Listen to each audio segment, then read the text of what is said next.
we can record. Yes, now we're recording.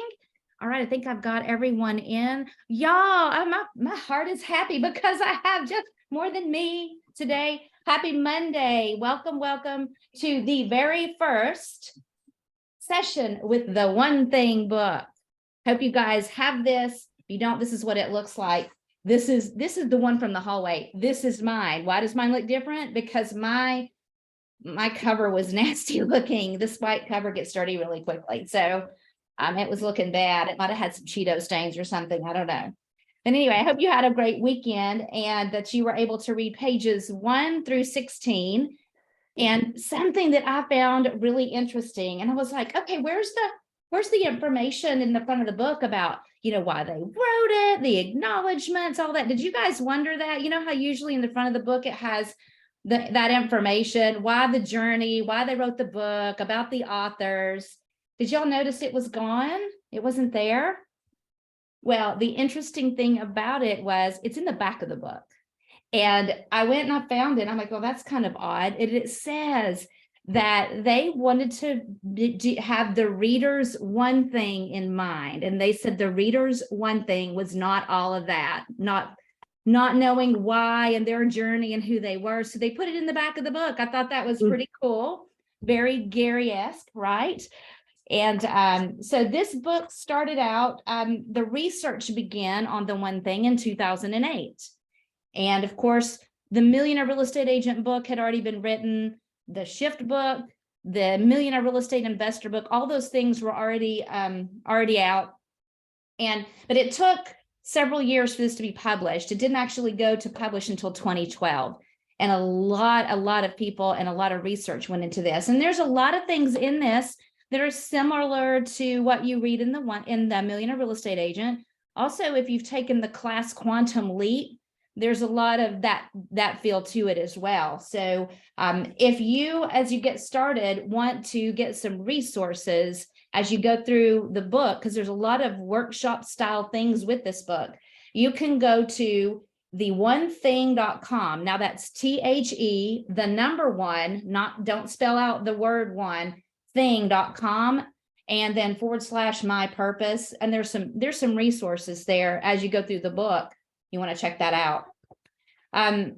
One of the things that Gary attributes to this book is he gives credit to his coach. Gary also has a lot of coaches, right?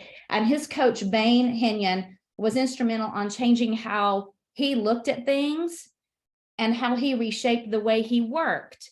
He said that because of that coach and him pouring into him, he started seeing things different and he started doing things different. And that's when his domino effect started happening and Keller Williams really started scaling and becoming the brand that it is because of that. So if you have a coach already in your business, that is awesome, and your growth. And if you don't, that may be something you want to consider. Even our productivity coach, Jessica Fields, has a coach. Jay has a coach. I have a coach. Gary Keller has a coach, right? So there's some good to that. In the back of the book, also, it said Gary's one thing. Can you guess what Gary's one thing might be? Because it is the book called The One Thing. What one thing has made Gary Keller really successful to where he is now? Well, it's not in the first 16 pages. It's actually in the back of the book. And Gary Keller says his one thing is teaching. Because he's been a great teacher, he's poured into folks, he's implemented the training. That is why Keller Williams and Gary Keller have succeeded. It's because that's his one thing that he does. Jay Papasan is also a contributor to this book. And Jay Papasan's one thing is writing. That's one of the things that Gary got into business with him originally too, is when he wrote The Millionaire Real Estate Agent. Jay helped with that book as well, along with Dave Jinks. And Jay's one thing is writing. So as you go through the book, I want you to know when this book first came out, I thought it was like, I had to know the answer to life, right? It's like, what's the meaning of life, right? It's not like that. So don't get stressed out about, gosh, what is my one thing? Like, you're going to discover it, and your one thing can move, and whatever you're focused on at the time, there's a one thing to it. So don't get too much into it has to be this perfect meaning of life vision. You have to go meet a guy on a mountain and sit in like this and figure that out. It's not like that. So you guys, as we get started, the book says, if you chase two rabbits, you will not catch either one. I actually chased rabbits this weekend. That's so funny that it says that in the front of the book. What do you think about that? If you chase two rabbits, you will not catch either one of them. Anybody want to share their thoughts? Don't split your focus. If you split your focus, then you can't concentrate on something. Yes. Do we split focus all the time? Every day. Every 10 minutes, all the things, right? Yes, we do. And we just do it. And I think because you'll learn later on about the lies that we've been told about focus. We're going to, I'm not going to go forward on that. You'll learn some lies that we've learned about focus in the future. So the first three sections of the book is the one thing and the domino effect, and success leaves clues. So we're just going to talk about the one thing and the domino effect today. So on page 6, it says, be like a postage stamp. Stick to one thing until you get there. And Josh Billings said that. Guys, I struggle with that. I don't know about you. If you struggle with that, I get bored. Like we get bored with what we're doing and we want to change it up because it's the monotony that makes us win. It's the boring, consistent thing, right? So I do struggle with that. Does anybody else on here struggle with getting bored and wanting to change up just because you want to change something, or you want to go do something else? I think that's where time blocking comes into play. So Yes. I time block my mornings, and my friends and family, they know. I mean, and I even teach my clients that is my schedule. So in the mornings, and I know a few people socially can get upset with me. I'm like, that's what I do in the morning because I guard that time. So my one thing being, this call when you have it on Mondays, and my pivot shift call. And my one thing is to make my calls every day. And I've got a power hour, and it is my guarded time. I love that. I think that's a key to doing your one thing. Yes, it is. And you'll hear more about that, about bunkering later on in the book. Gary talks about having to protect it, because you will imagine being Gary, right? Him trying to focus on a one thing and all the people that want to have a conversation with him. It's the same thing with you, right? You have that in your business. I love what he says, that he was watching City Slickers, and he was like, in 1991, the earth moved for 112 minutes, but not really, but it felt that way. And he talks about watching City Slickers. Now, it's an old movie, and of course, the memorable scene is Curly, and that's the gritty cowboy played by the late Jack Palance. And then, of course, Mitch was Billy Crystal, who's a comedy. And they leave the group on search of a stray mule, and they haven't been getting along. Like they rubbed each other the wrong way, and now they have to be together. And so Curly says, do you know what the secret to life is? Like I said, don't worry about that, okay? He was like, no, what? He was like, well, he holds up one finger. And he says, your finger? And he goes like, no, it's one thing. It's just one thing. You stick to that, and everything else don't mean, not going to say that word. But he says, that's great, but what's the one thing? And Curly says, that's what you've got to figure out. And then it came the secret to success for Gary. And it took him a while. And the one thing is the best approach to get what you want. And he said, I'd experienced success in the past, but it wasn't until I hit a wall that I began to connect my results with my approach. And in less than a decade, we built a successful company with national and international ambitions, which he's reached. He's global. But all of a sudden, things weren't working out. Like we had success and things weren't working out. Like that's really cool to hear Gary Keller, right, say, hey, I've been doing the things, but I hit a brick wall. Stuff stopped working. And for all the dedication and hard work, my life was in turmoil. And I felt that everything was crumbling around me and I was failing. Right. So something had to give. That's when he hired a coach. And his coach started analyzing his business. And he's like, look, you've got the wrong people working with you. They revisited the goals, and he was like, your one thing is 14 people that will be key to your success. So he had to identify 14 new faces. And then he was shocked to know that he thought he would need more than 14. And I thought it was funny. He said, no, Jesus just needed 12, but you'll need 14. So 14 people. And then what happened was Gary fired himself. He was like, I'm not good at this. I got to hire people that are better than I am to take me to the next level. And so he hired some phenomenal people to help him. One of them was Mo Anderson. And he had several people that were helping him have a single focus. So his focus was to go back to teaching. So he started hanging out when he got these 14 people that were leveraged. He started working on his one thing, and he started pouring into his top people around him, his agents. And within 3 years, he had a sustained growth, and he had 40% year over year growth for almost a decade.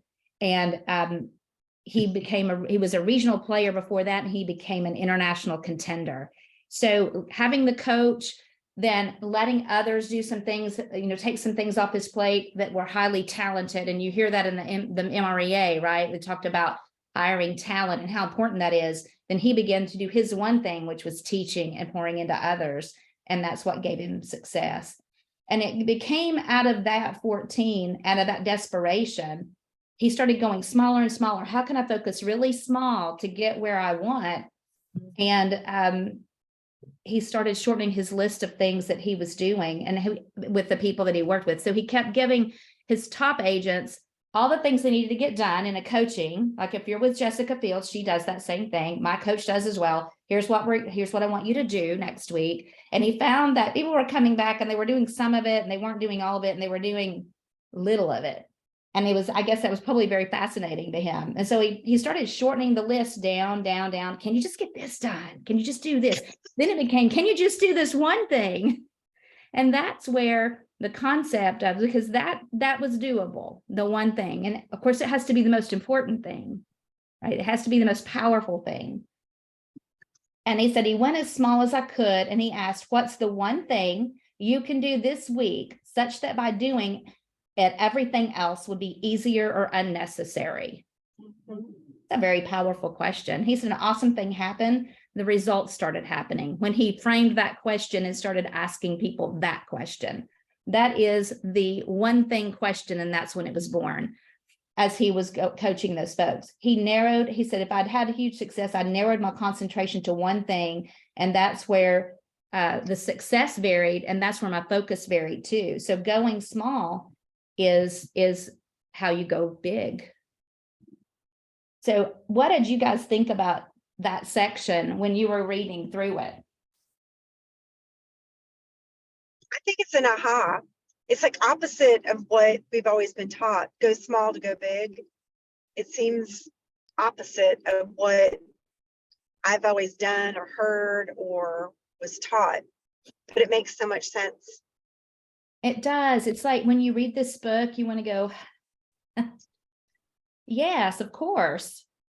And I think Gary is that research guy and that question guy. He said that, you don't have to be the smartest person in the world in the room, but you will become that when you ask enough people a lot of questions and you stay in curiosity. So and asking and helping others get better, he discovered through that this question was the most powerful. And what's the one thing you can do this week such that by doing it, everything else would be easier or unnecessary? Now, it says, if everyone has the same number of hours in a day, why do some people seem to get so much more done than others? Have you ever thought that one? I know I have. How do they do more? How do they achieve more? How do they earn more? How do they have more? And his answer is they go small. Maybe they're not afraid of the chaos either. We'll talk about chaos later in the book. Right? The answer is they're getting to the heart of things, and the heart of their approach is that they go small. So how can we go small this week? It says a tighter way to connect what you're doing to what you want. And first of all, you have to know what you want. Right? And then how do you get there? most of the time, whenever I've gone through the exercise, and there's a page in the workbook that you chunk it down, the very bottom, when you do like a someday goal and a 5-year goal and a 3-year goal and a 1-year goal, a 1-month goal, at the very bottom, what's the one thing you can do today that will help you hit your 1-week goal? What's your one thing you can do to hit your month goal, right? It's usually lead generation for an agent. That's that I hate to like, be the spoiler alert, but there it is. That's usually what it is, as that cures, the big picture. If you just do that, and you do that at a high level. So, going small is ignoring all the things you could do and doing what you should do.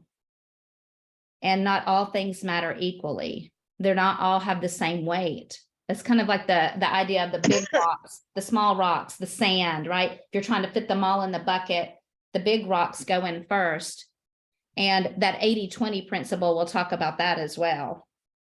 So most people think the opposite. They think big success is time consuming and complicated. Their calendars and to-do lists become overloaded and overwhelming. And they are unaware that big success just comes from doing a few things well and focusing the self-mastery around that. It says over time, they lower their expectations, abandon their dreams, and allow their life to get small.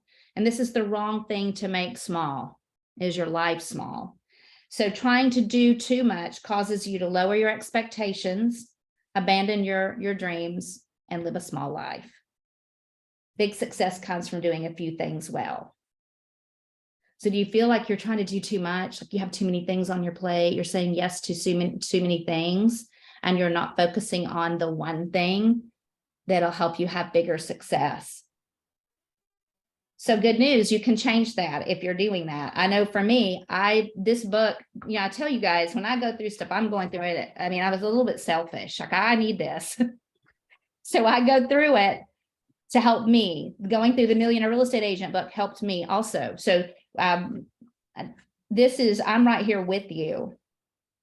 So if without cutting things out of your life, you're going to miss deadlines, have disappointing results, have high stress, long hours, lost sleep, poor diet, all those things. I went, okay.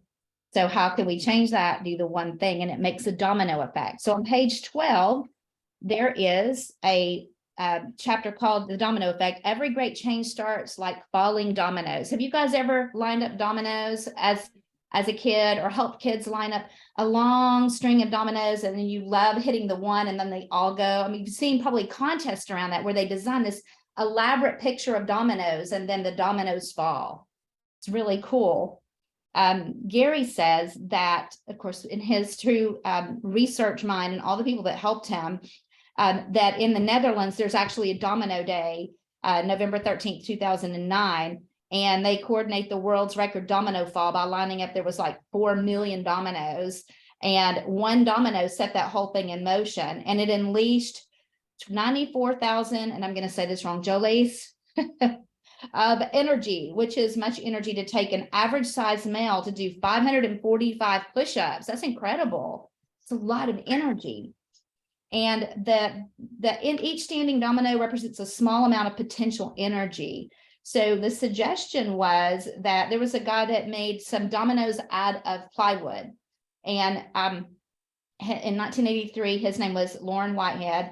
He wrote in physics, he discovered that domino falls could not topple many things. They could topple bigger things, not just dominoes that are all the same size.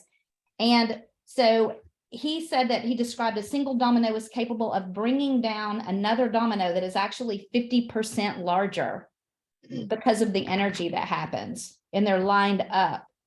So on the next page, it shows you this diagram, which it looks a lot like the scalability of the 201 Club. If you think about it, things are happening, and then all of a sudden things are exponential, just like the contacts in your database. 201 is when it starts really scaling. Okay, so that's a domino run too, in a way, in your business. So the first domino was just 2 inches tall, and then he only did 5 dominoes, okay, 50% larger. So what happened was the first was 2 inches. The last was almost 3 feet tall in this experiment. And the dominoes began to fall and with a gentle, gentle tick. And then the last one was a loud slam. So that's where this idea came from. And they were like, well, my gosh, if we went even further than that, then at number 57, if we doubled every time on a domino, number 57, just 57 dominoes would almost be the distance to the moon. Isn't that crazy? That like blows your mind, doesn't it?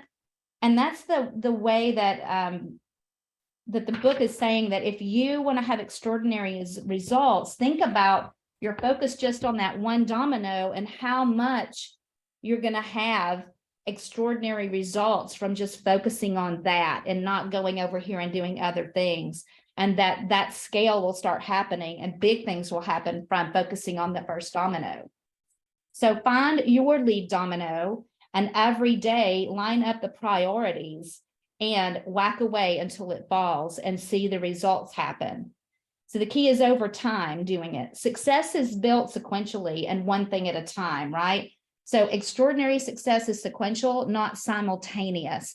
I think so much time we want everything, we want to do something that day and then we want this big result to happen instantly because we are a fast food society. We can have it delivered, we can get it in the drive-through, and we need instant results. And that's just not the way this works. But if you're patient and you focus on that one thing, you will have big results over time. So did you feel like you wanted to really do focus this week after reading these 16 pages? Were you convicted that you can do this? Because I was.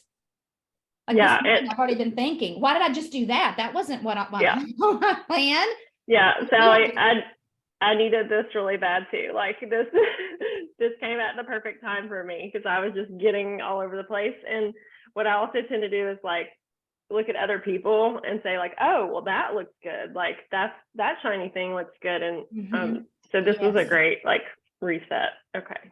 Yes, because it's not sexy what we have to do every day, right? And it's not shiny, it's just the thing, and we've just got to focus on it first. And we're not, some of us don't naturally have that inside us. Okay, we like to go over here. If you really work at doing this one thing, and through the book you'll learn some suggestions about how to protect your time and all of the things, you will notice yourself wanting to get up and go do something else. You'll notice yourself wanting to stop in the middle and go do something to recharge your battery fix, right? So yeah, I think it's awareness first and the habit around it.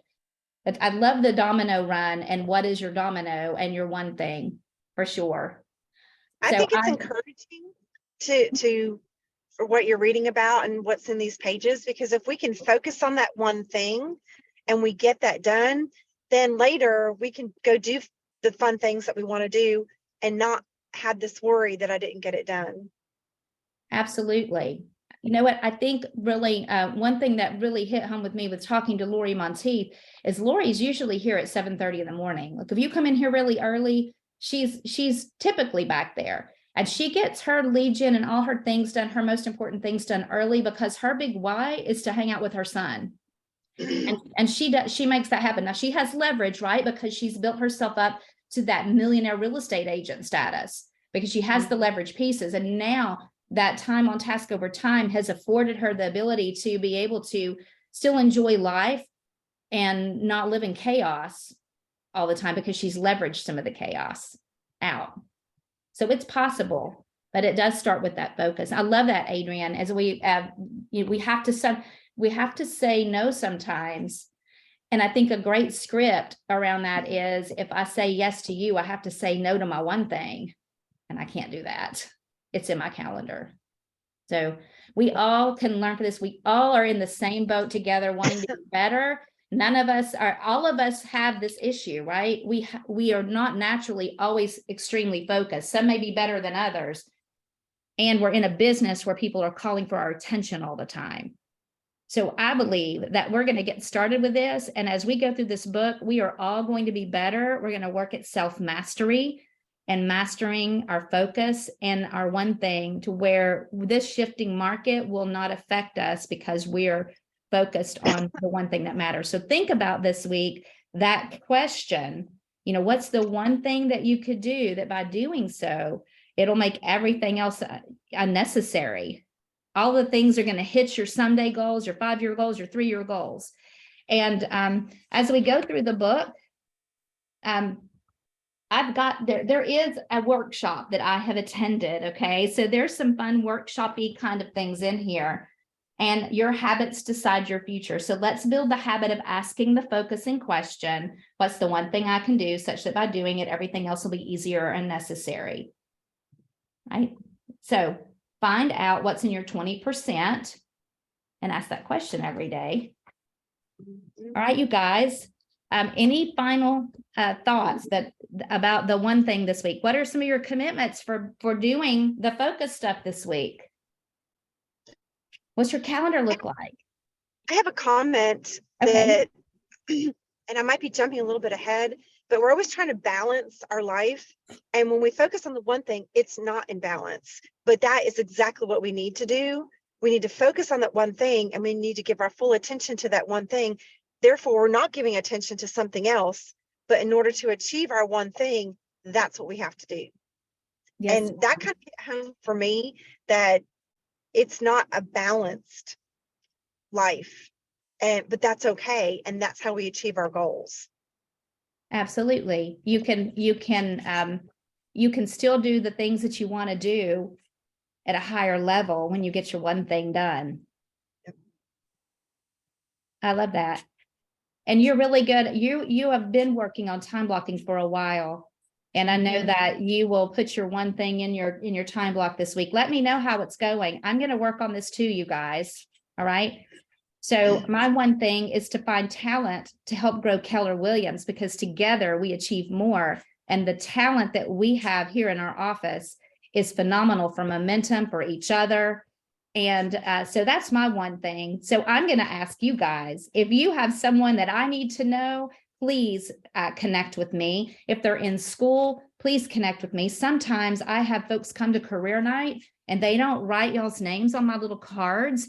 And so I think they come from the real estate school. So let me know if you're talking to someone that's getting into real estate, or a co-op agent that's fabulous, because they are probably not talking about stuff like this, right? What a blessing for them to be hanging out with us on this Zoom experience right here and sharing what they are doing or what they're learning. That's where the power comes in.